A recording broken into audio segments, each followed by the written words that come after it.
శ్రీలీల టాలీవుడ్ బాలీవుడ్ సినిమాలతో దూసుకువెళ్తోంది. శ్రీకాంత్ వారసుడు రోషన్ హీరోగా తెరకెక్కిన పెళ్లి సందడి మూవీతో శ్రీలీల తెలుగులో వెలిగింది. మూవీతో ఓవర్ నైట్ స్టార్ అయిపోయింది శ్రీలీల. అలా ఈ మూవీ హిట్ కాకుండా రవితేజ మూవీ ధమాకా హిట్ తో టాలీవుడ్ లో టాప్ హీరోయిన్ గా ఫోకస్ అయింది. వరుస అవకాశాలను అందిపుచ్చుకుంది. అలానే బాలయ్యతో భగవంత్ కేసరిలో నటించింది.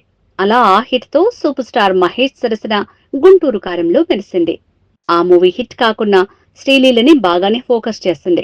ఇక పవర్ స్టార్ పవన్ కళ్యాణ్ తో ఉస్తాద్ భగత్ సింగ్ లో ఆఫర్ అందుకోవడంతో ఇక తన అదృష్టం మామూలుగా లేదనుకున్నారు అందరూ. కానీ ఆ మూవీ పవన్ పొలిటికల్ బిజీ వల్ల హోల్డ్ లో ఉండిపోయింది. అలా టాప్ హీరోల సినిమాలతో బిజీ అవుతూనే టైర్ 2 హీరోల సినిమాలో కనిపిస్తూ కవిస్తోంది. ఇప్పుడు మరో మెగా హీరోతో మెగా డాన్స్ చేయబోతుందట.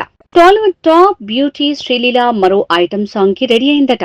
మొన్న పుష్ప 2లో అల్లు అర్జున్ తో కలిసి ఐటమ్ సాంగ్ లో చిందేసిన ఈ టాలీవుడ్ వయ్యారి ఇప్పుడు మరోసారి మెగా హీరోతో చిందేసేందుకు రెడీ అయిందట. గ్లోబల్ స్టార్ రామ్ చరణ్ తో బుచ్చిబాబు సనా చేస్తున్న పెద్ది మూవీలో శ్రీలీల ఐటమ్ సాంగ్ కి రెడీ అయిందంటున్నారు. అలానే అల్లు అర్జున్ తో త్రివిక్రమ్ చేయబోయే సినిమాలో శ్రీలీలే మెయిన్ లీడ్ హీరోయిన్ గా కన్ఫర్మ్ అయిందంటున్నారు. అలా మెగా హీరోలతో జోడీ కడుతూ మెగా హీరోయిన్ గా వెలిగిపోతోంది యూత్ బ్యూటీ శ్రీలీల. మా వీడియో గనుక మీకు నచ్చినట్లయితే సబ్స్క్రైబ్ చేసి, లైక్ చేసి, షేర్ చేయండి. Thank you.